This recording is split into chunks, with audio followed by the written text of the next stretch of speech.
Does everyone remember, when was this, like a month ago? Does everyone remember about a month ago when I was the only person on the internet to cover the Be Queer, Do Terrorism manifesto? Does everyone remember this? Does everyone remember when a group of radical militant queer anarchists literally released an entire manifesto about being queer and doing terrorism? And I was the only person on the internet who said, maybe we should be talking about this. We have a group of radical anarchists talking about doing terrorism. Does anyone want to cover this? Does anyone on the internet want to talk about this? Well, no, of course they didn't. No, of course they didn't want to talk about it.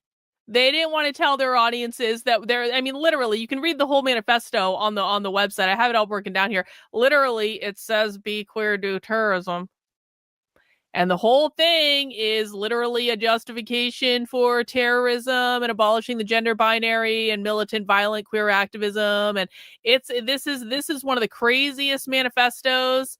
It's released by a group called the Nihilistic Violent Extremist Party, which uses Nazi font, and I'm sure what is supposed to be like an ironic way. But yeah, so no one else was talking about this but me, per fucking usual. I'm sure conservative influencers and Andy No will figure this out in about 3 months. Book dues in the mood for crazy queer education. You're going to get it today.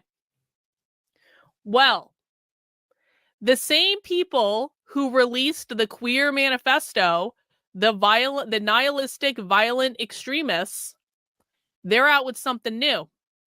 They're out with something new. This is brand new as of like literally the other day.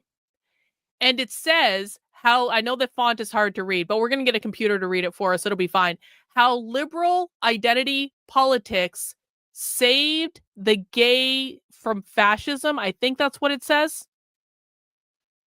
So pave the way. Oh my God. I totally misread that because the font is real. How liberal identity politics paved the way for fascism. How liberal identity politics paved the way for fascism.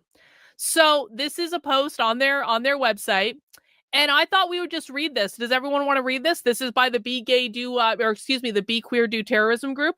I thought we would just take a few minutes out at the beginning of the stream and actually just read this document or get the AI to read it for us, so that we can know what's going on when no one else on the internet knows what's going on. And, you know, the conservative influencers will be getting around to covering this in several months or even years from now. So you guys can say you always heard it here first. Thank you, OC, for the cover charge. I really do appreciate that. Before we get into the trans-liberation stuff, I do want to read this real quick. I want to get the AI to read it for us because I ain't reading that.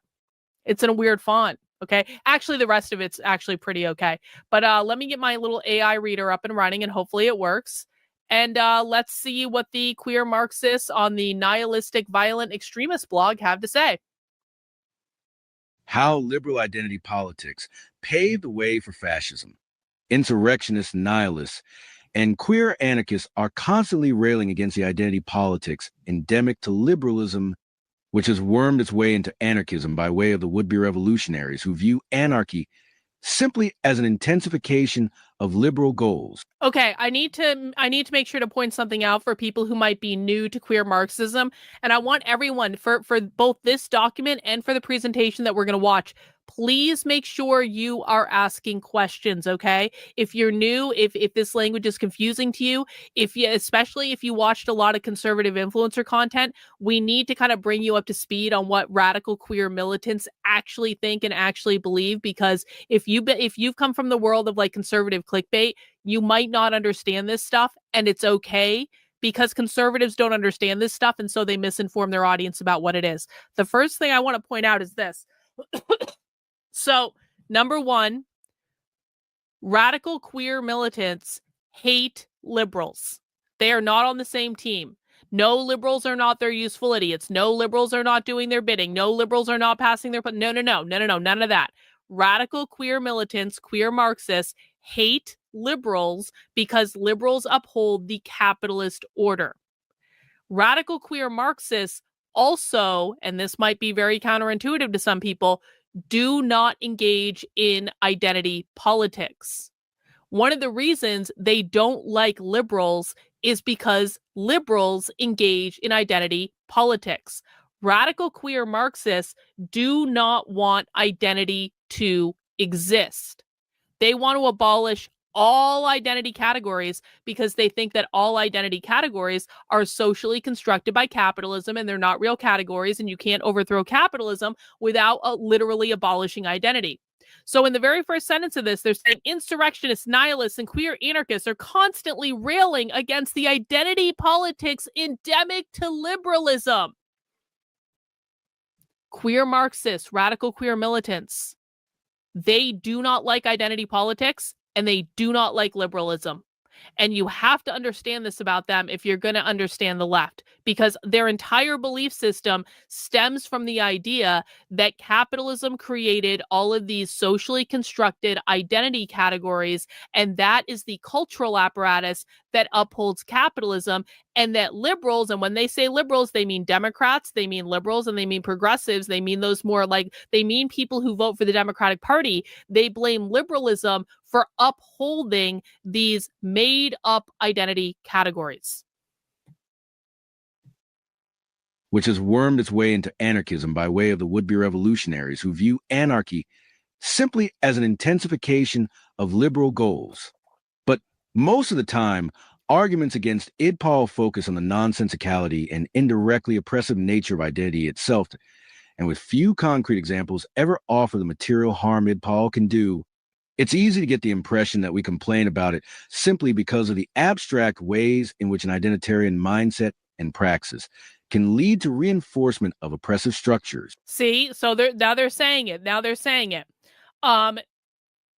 Most of the time, arguments against identity politics focus on the nonsensicality and indirectly oppressive nature of identity itself.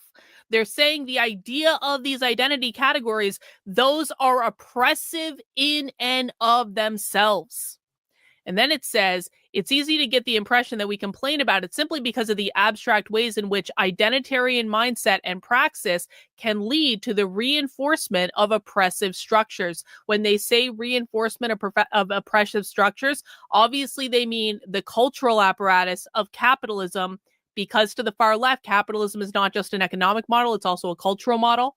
They're not just trying to undo the economics, take over the means of production. They're trying to undo the culture that reproduces capitalism. And part of that culture is the identity categories that capitalism creates. That creates the oppressive structure of capitalism. While it's true that IDPOL is nonsensical, abstract, and indirectly oppressive, and it would be plenty of reason to oppose identitarian tendencies on that basis alone, they also create bigger problems that result in much more tangible and imminent threats, like the failure of American anarchists to sabotage the construction of a concentration camp in the Florida Everglades out of fear of alienating local indigenous groups. So what they're saying is the fascist Trump administration is literally building a concentration camp. This is Alligator Alcatraz in Florida, right? The fascist Trumps are building a concentration camp, and the anarchists want to sabotage the construction of this, but they don't want to do it because they're engaging in identity politics by not wanting to alienate the local indigenous groups or whatever. So what they're saying is identity politics, or placating the Native Americans, that's actually getting in the way of us literally destroying and abolishing a concentration camp that's being constructed right now. Like the failure of American anarchists to sabotage the construction of a concentration camp in the Florida Everglades out of fear of alienating local indigenous groups. When Trump took office, the U.S. government and their allies immediately began building concentration camps in various places around the world, including one notorious site within the UDS, Alligator Alcatraz. When construction began, activists of various backgrounds and political leanings began protesting, and petitions were circulated by the ACLU, Amnesty International, and lots of other groups, begging fascist politicians to be less fascist. Some individuals disillusioned with democracy and legitimate forms of protest, but too far away to get directly involved, suggested local Floridians take inspiration from the ELF, the ALF, and more recent opposition to Cop City in Atlanta. The response from Florida-based anarchists like Skunk Ape Liberation Union, was a resounding no, but at least ostensibly, not out of fear of potential risks like getting shot or arrested. See, so here's where they start to give us information that's useful. I've never heard of Skunk Ape The Liberation Union. response from Florida-based Hang on. Don't talk over me. Oh, look at this. Skunk Ape Liberation Union has over 20,000 followers on Twitter, 1,000 followers on Instagram. Isn't that nice? Isn't that nice? Okay, well, that's another radical leftist group in Florida. Great. Yo, thank you for the super sticker, KK. I really do appreciate the support. The so-called anarchists simply felt it was not their place to take control of the movement, opting to let local indigenous organizers lead, simply because of their race. Multiple supposed anarchists in Florida explicitly said they were stepping back to let local indigenous groups lead the movement. So they're basically, so what the nihilistic, violent, queer extremists are doing, because remember, like, listen, this is important for people to understand. Antifa are anarchists, right? Antifa are anarchists. They're far left anarcho-communists. Antifa are not necessarily queer Marxists, even though many of them are. So when you're looking at queer Marxism in particular, and what we're reading right now, we can tell because it's pink text. What we're reading right now is queer Marxism.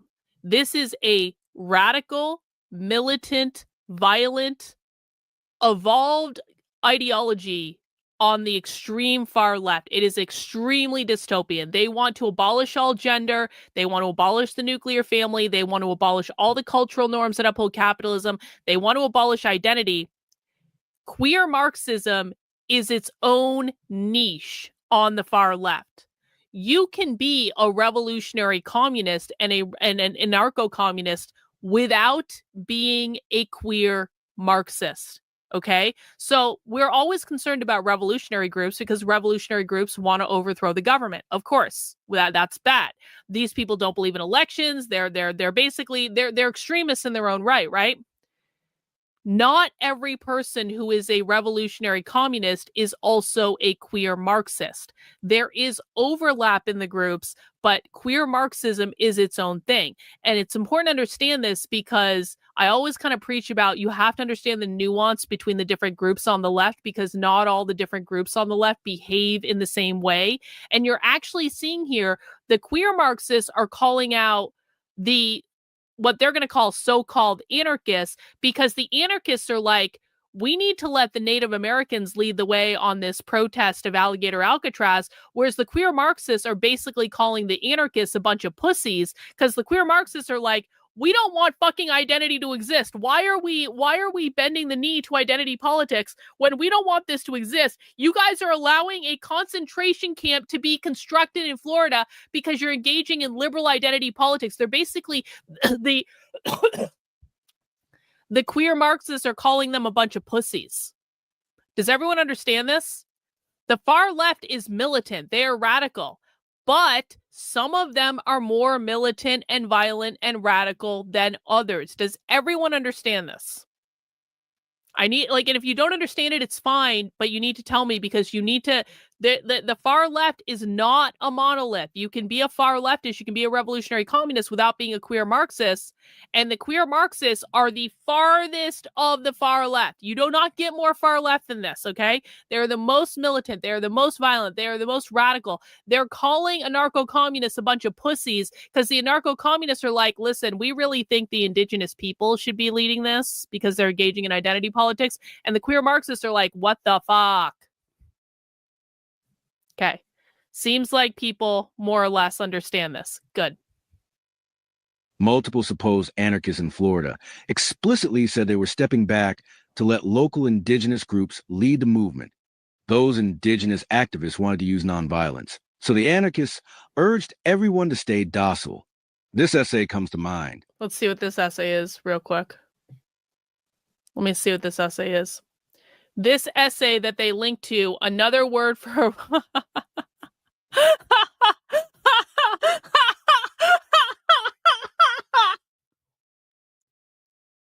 The essay that they link to is called "Another Word for White Ally is coward. And it seems to have been written in St. Louis at the beginning of the BLM movement in August 2015. That's funny. That's funny. Touche, queer Marxists. Touche. We, at Enemy Press and the NBP, would never insist that anyone must sacrifice himself, their safety, or freedom for the greater good, or anything like that. But it's one thing to simply choose not to take a risky action because of the risks involved, and it's another thing entirely to vocalize opposition to the prospect of anyone taking direct destructive actions in opposition to fascism, because of how those subversive actions may upset the more liberal-minded POC activist allies, which is exactly what multiple anarchists in Florida did. And to the surprise of the liberals, including the ones calling themselves anarchists and no one else, the nonviolent tactics accomplished nothing. The non-violent tactics accomplished nothing. For those who didn't take the time to read the Be Queer, Do Terrorism manifesto that this same group wrote, part of the point that the manifesto makes is non-violent tactics do not accomplish anything.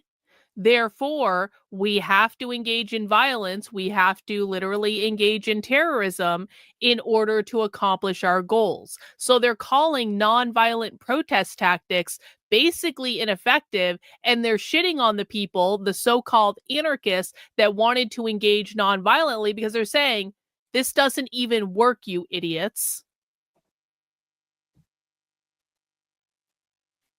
The detention and to the surprise of the liberals, including the ones calling themselves anarchists and no one else, the nonviolent tactics accomplished nothing. The detention facility was built, opened, and used, and it's still being used today, December 2025. Fascists built another concentration camp in the United States, and a number of anarchists decided it was more important to appease the liberals than to oppose the fascists. This is, of course, a microcosm of a long-running trend of liberals trying to control anarchists by insinuating that one, anyone using direct action is a straight white cis male, and two, straight white cis men experience no oppression and are morally obligated to follow the leadership of oppressed peoples who all are inherently more educated and capable of understanding the consequences of different tactics and developing safe and effective strategies. Okay, this is actually really, really, really, really important that people understand this.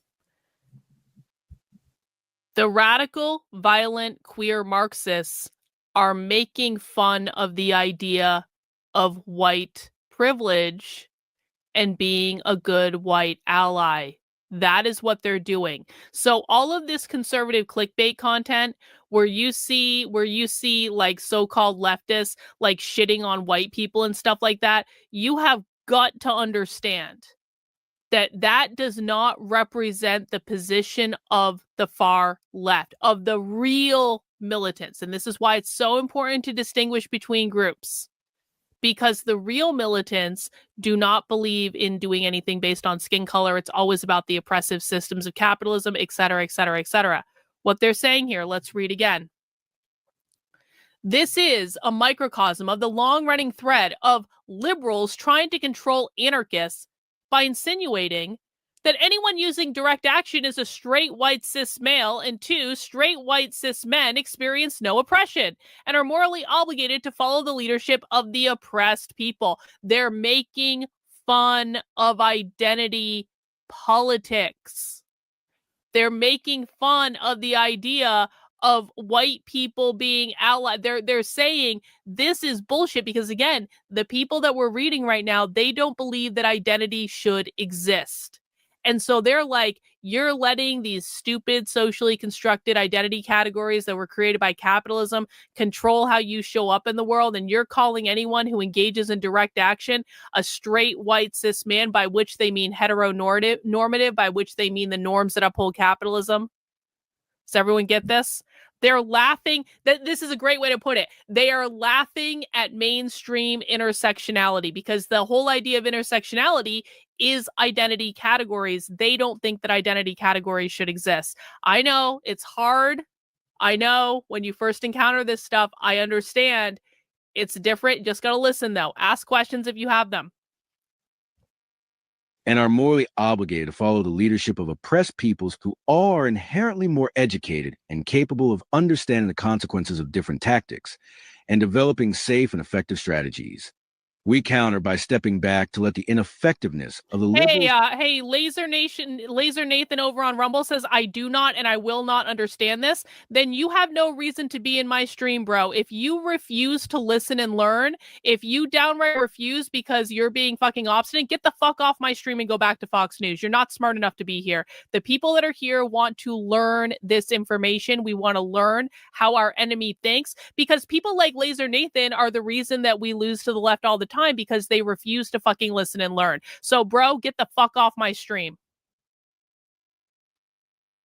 And are morally obligated to follow the leadership of oppressed people. This is, of course, a microcosm of a long-running trend of liberals trying to control anarchists by insinuating that, one, anyone using direct action is a straight white cis male, and two, straight white cis men experience no oppression and are morally obligated to follow the leadership of oppressed peoples who are inherently more educated and capable of understanding the consequences of different tactics and developing safe and effective strategies. We counter by stepping back to let the ineffectiveness of the liberal strategies speak for itself.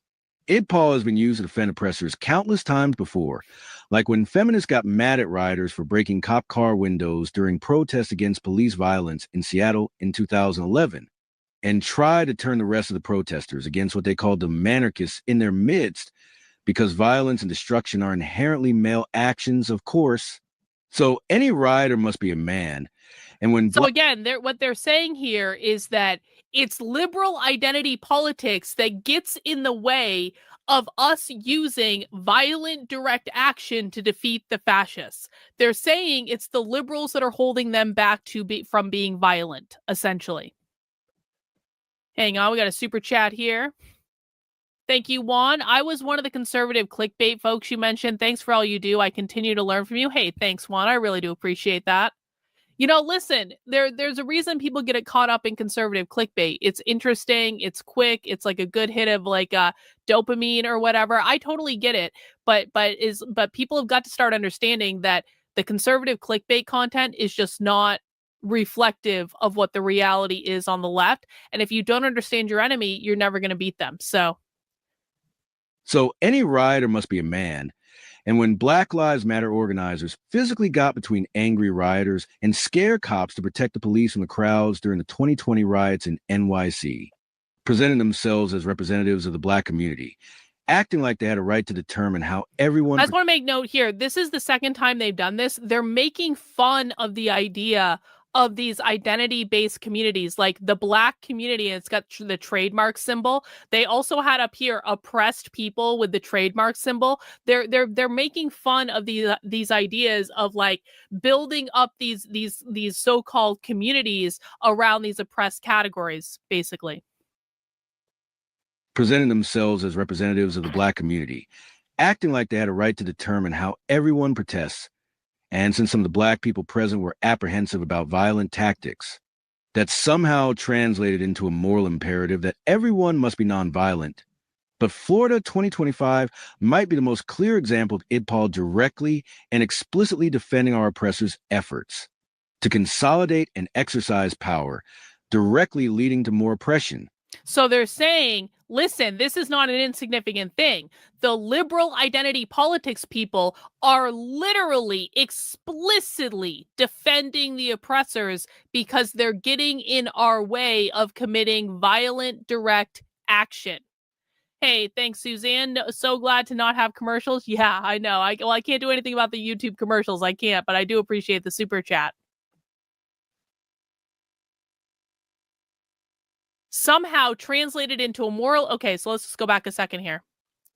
Presenting themselves as representatives of the Black community, TM, acting like they had a right to determine how everyone protests. And since some of the Black people present were apprehensive about violent tactics, that somehow translated into a moral imperative that everyone be nonviolent. So they're saying the liberal identity politics people didn't want to use violence, and then they forced that belief on all of the other protesters. And because they were Black, people thought that they had to engage in nonviolence because the Black liberals were forcing them to engage in nonviolence. And then they say here, but Florida 2025 might be the most clear example of IDPOL, identity politics, directly and explicitly defending our oppressors' efforts to consolidate and exercise power, directly leading to more oppression.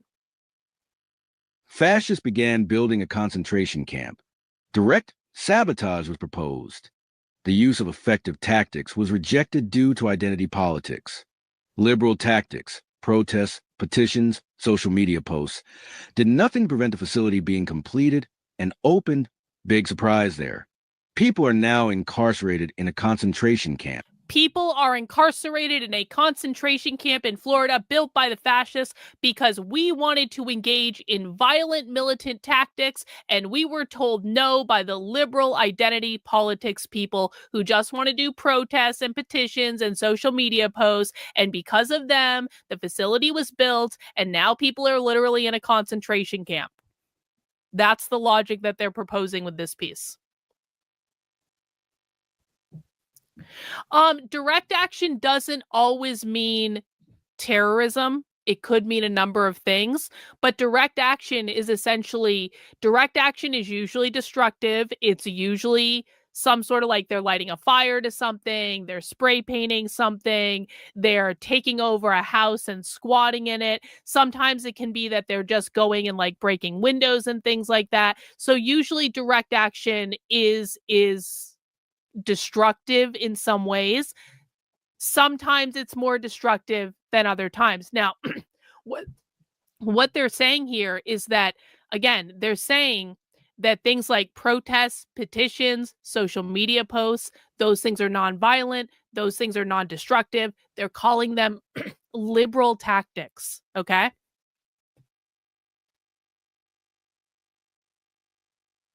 Yeah, direct action could also be like physically doing something outside of the ICE facility. That's not now, and again, it's not always violent. It's not always like the destruction of property. It could be like direct action could be like the protesters in Portland yelling at the ICE agents as they go in and out of the facility. It could be something like, writing down the license plates of the ICE vehicles as they're leaving the facility to try to dox them later. It could be something like how they try to figure out where the ICE agents are staying, and then they go to their hotels and they make a whole bunch of noise. That would be considered a direct action. Okay? Now, I know this is confusing because it's a little bit of a nebulous definition, but that's what they're talking about.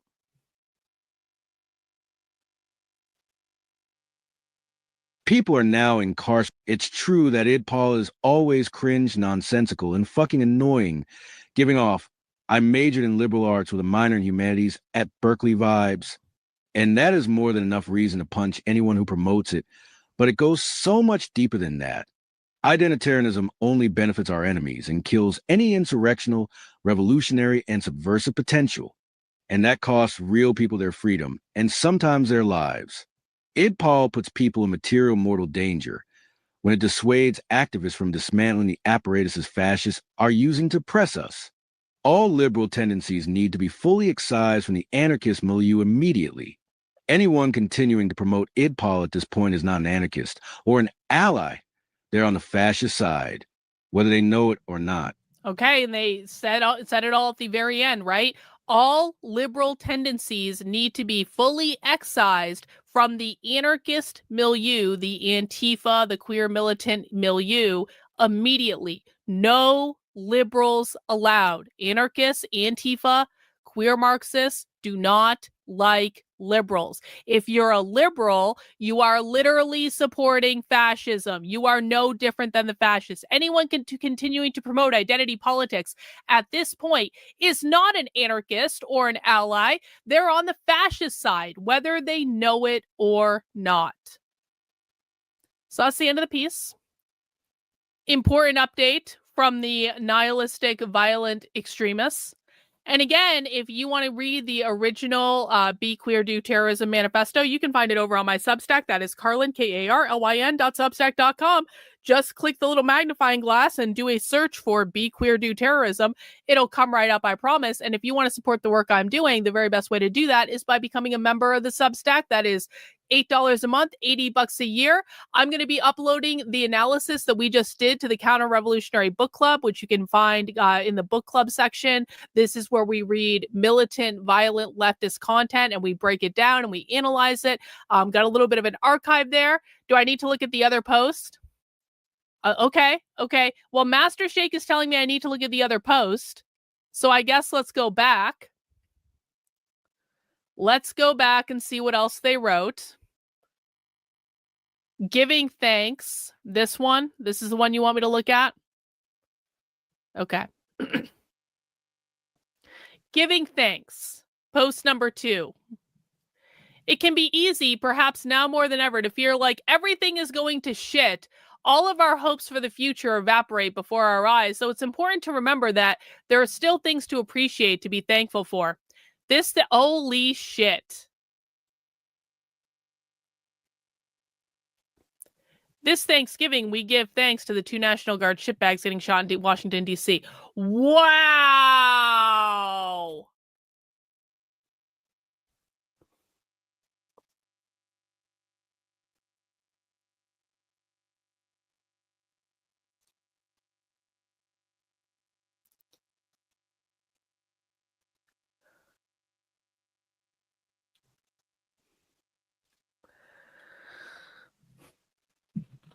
Do you guys take me seriously now when I say these people are violent, militant terrorists?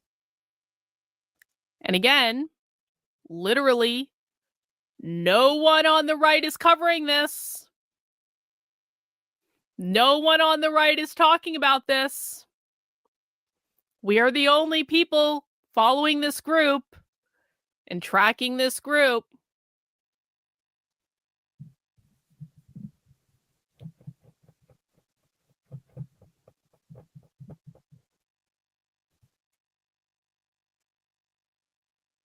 Yep. Okay. They thanked the person who shot the National Guardman for Thanksgiving. All right. Well, if you want to support my work covering violent, militant, queer activist groups that no one else on the internet is covering, head over to my Substack. That is Carlyn, KARLYN.substack.com. Sign up for $8 a month, $80 a year. I'm completely 100% funded by you. I have no political masters. My only job is to show you the primary source evidence so that you can judge for yourself what's going on. Yeah, funny how Andy No didn't cover that, isn't it? Funny how Andy No didn't bother to cover that. I thought that he was the king master of all things Antifa, and he didn't cover that, didn't tell anyone about that. So I'll do it. Andy wants to be a Twitter journalist over in London. He only wants to cover things that go viral on Twitter. I'll show you the real shit. You're not going to get it anywhere else.